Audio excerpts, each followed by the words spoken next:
जय हिंद साथियों, मैं श्रवण कुमार दुबे आपके अपने YouTube चैनल जय काव्य एकेडमी पे आपका हार्दिक स्वागत अभिनंदन वंदन करता हूँ।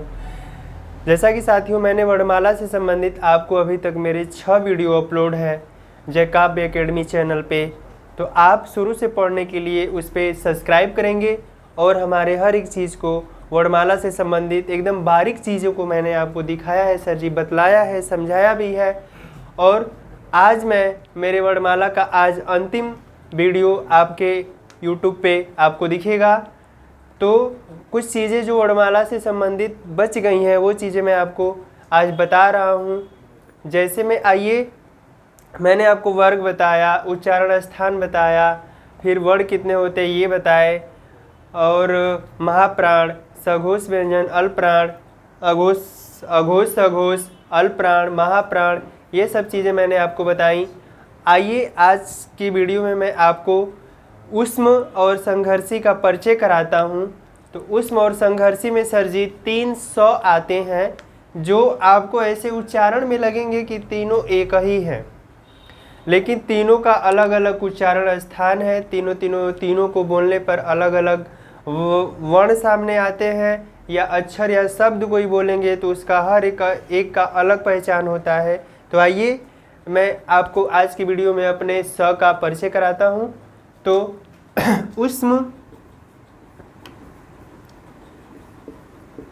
ऊष्म व्यंजन ये होते हैं सर जी बड़ा स, षटकोण स और छोटा स। बड़ा स, षटकोण स और छोटा स इसको बोलते हैं। तो इसमें पहला लिखेंगे सर जी, पहला स का परिचय। स का परिचय कहा जाता है कि सर जी यह व्यंजन हिंदी में लेखन परंपरा से आए हैं। यह जो व्यंजन है हिंदी में हमारे लेखन परंपरा से आए हैं, लेकिन इसको बोलने में सर जी, इसको बोलने में लेखन से वर्तनी गलतियां या वर्तनी अशुद्धियां कम होती हैं, लेकिन उसका जब हम उच्चारण करते हैं तो वो अशुद्धियां ज़्यादा होती हैं। तो लिखने में तो हम गलती नहीं करते हैं, लेकिन अगर उसके उच्चारण करेंगे नहीं, लिखने में तो गलतियां कम होती है, उच्चारण में गलतियां नहीं होती हैं। तो आइए देखिए, लिखेंगे कि यह व्यंजन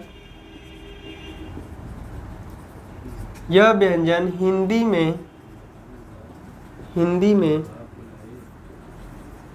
लेखन परंपरा से आए हैं। यह जो व्यंजन है सर जी हिंदी में लेखन परंपरा से आया हुआ है, और इसके लेखन वर्तनी अशुद्धियां इसके लेखन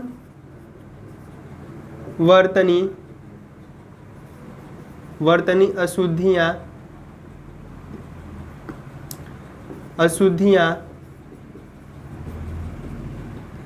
अशुद्धियां कम होती हैं। इसके लेखन वर्तनी अशुद्धियां कम होती हैं, लेकिन उच्चारणगत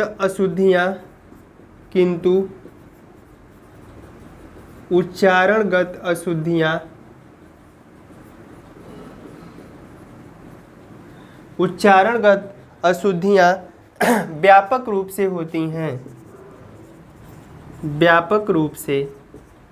होती हैं। दूसरा पॉइंट होगा सर जी इसमें कि यह एक तालव्य व्यंजन है और इसे ऊष्म या संघर्षी भी कहते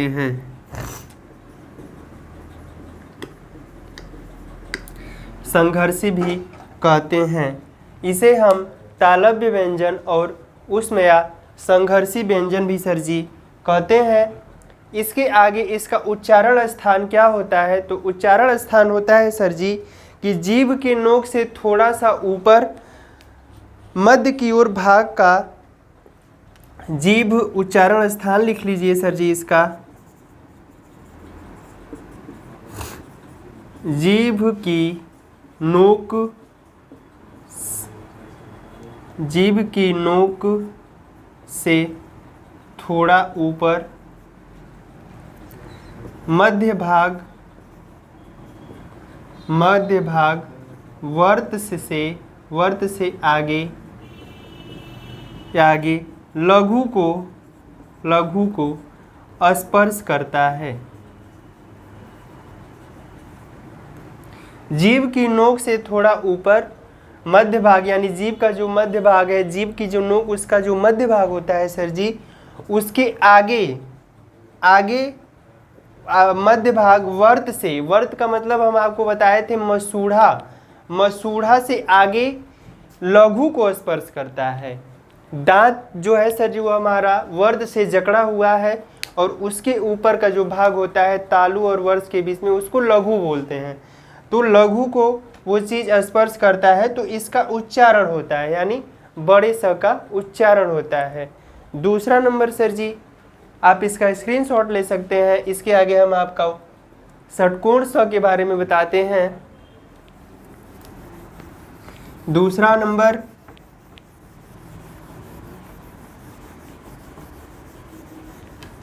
हम लोग जब छोटे थे सर जी तो इसे पेटफड़वा स भी कहा जाता था, या वैसे ही बनाया जाता था कि ऐसे बना करके इसके पेट में एक चाकू मार दो तो ये षटकोण स हो जाएगा। तो आइए हम बताते हैं आपको षटकोण स। दूसरा नंबर षटकोण स का परिचय। षटकोण स का परिचय सर जी हम आपको बताते हैं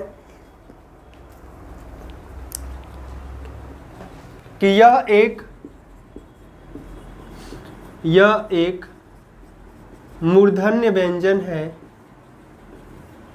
है।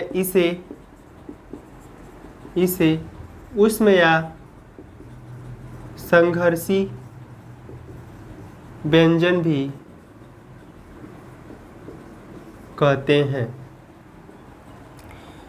इसका उच्चारण स्थान सर जी,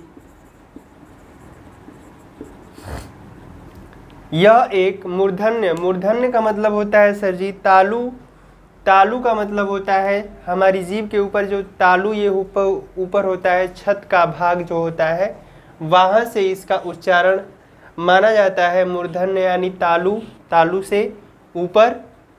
और इसे हम ऊष्म या संघर्षी व्यंजन भी कहते हैं। इसका उच्चारण स्थान होता है सर जी, यह जीभ के अग्रभाग यह जीभ के अग्रभाग, अग्र का मतलब होता है सर जी अगला भाग, अग्रभाग का मतलब अगला भाग से मूर्धा का मतलब तालु से ऊपर, से मूर्धा तालु से ऊपर के करने से होता है, के करने से होता है।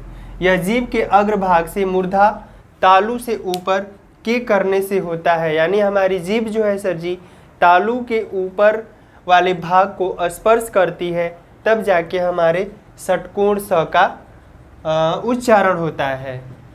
इसका प्रयोग देखेंगे सर जी अगर आप,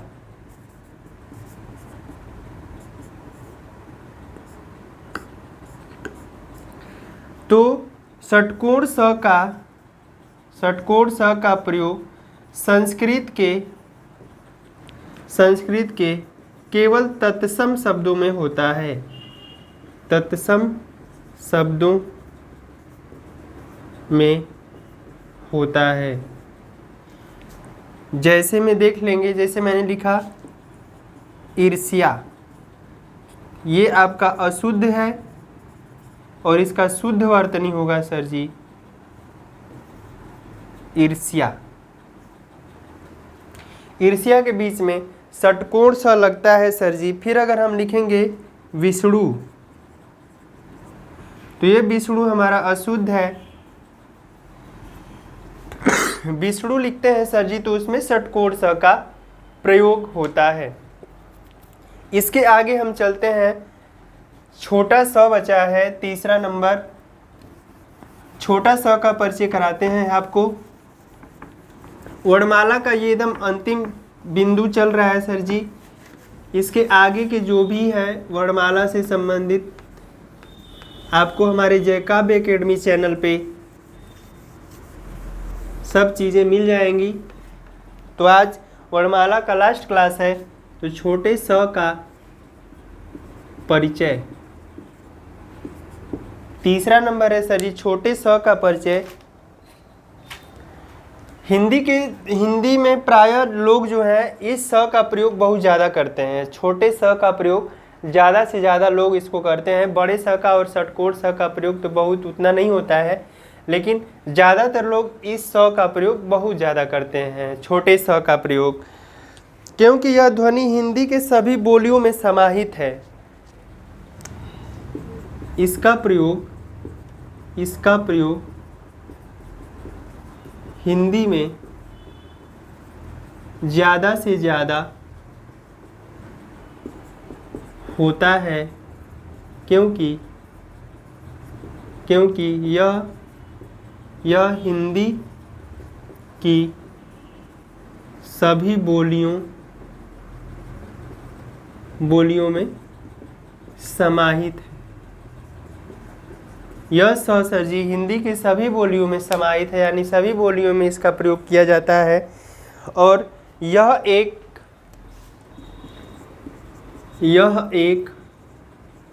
दंत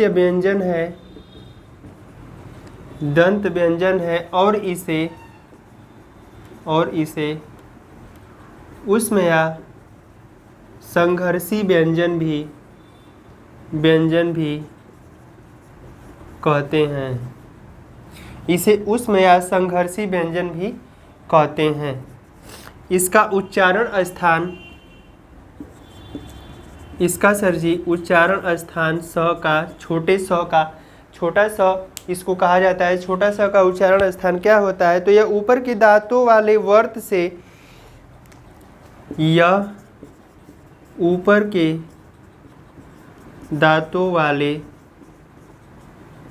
से वर्ष का मतलब मैंने आपको बताया मसूढ़ा। वर्त से जीभ के अगले भाग को, जीभ के अग्रभाग का मतलब होता है अगला भाग। जीभ के अग्रभाग को स्पर्श कराने से होता है। स्पर्श कराने से होता है। यह ऊपर के दांतों वाले वर्त से मसूड़े जीभ के अग्रभाग को स्पर्श कराने से होता है। सौ का उच्चारण स्थान होता है सर जी। इसका अगर हम एग्जाम्पल लिखेंगे जैसे में, तो मैंने अशुद्ध और यहाँ पे शुद्ध लिख देते हैं। तो जैसे मैंने लिखा सर जी साला, तो साला आप देखेंगे ऐसे लिखा जाता है। साला में छोटा सा रहता है। दूसरा लिखा मैंने सर जी दिवस, दिवस में भी छोटा सा रहता है। दिवस में फिर लिख दिए मैंने विकास, विकास का शुद्ध होगा सर जी विकास। विकास में छोटे स का प्रयोग किया जाता है। यदि बड़े स का आप लिखेंगे तो वो किसी का नाम हो सकता है। अक्सर कोई अपना नाम विकास रखा रहता है तो इसमें बड़ा सा देखेंगे आप तो लिखा रहता है, वो बड़े स का ही प्रयोग करता है। तो इसके आगे ये तीनों स हो गए सर जी। उष्म और संघर्षी का मैंने परिचय करा दिया। इसके आगे आपको हम बता देते हैं एक और पॉइंट है, द्वैत्व व्यंजन किसे कहते हैं। द्वैत्व व्यंजन किसे कहते हैं उसको भी वो लास्ट होगा वर्णमाला से संबंधित सर जी। और एक आध दो पॉइंट, एक आध दो क्वेश्चन जो छूटे होंगे वो सभी मैं आपको बता देता हूँ। तो वर्णमाला के हमारे 7 वीडियो में जय काव्य एकेडमी के चैनल पे जितने भी वीडियो हैं सर जी, उसमें आपको सभी चीज़ें वर्णमाला से संबंधित मिल जाएंगी। द्वैत्व व्यंजन किसे कहते हैं? द्वैत्व व्यंजन सर जी जो एक साथ संयुक्त होकर जुड़े रहते हैं उसे ही हम द्वैत्व व्यंजन कहते हैं। जब समान व्यंजन संयुक्त होते हैं उसे द्वैत व्यंजन कहते हैं। जैसे कच्चा पक्का, कच्चा पक्का और हो जाएगा सर जी आपका एग्जाम्पल में 80, 70, ये सर जी आदि, ये आपके द्वैत व्यंजन के उदाहरण हैं। कच्चा पक्का, 80, 70 आदि। इसमें एक नोट होता है सर जी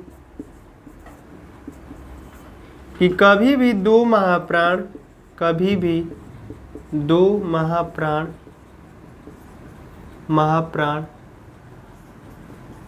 द्वैत व्यंजन नहीं हो सकते। पहला व्यंजन अल्प प्राण ही रहेगा। जैसे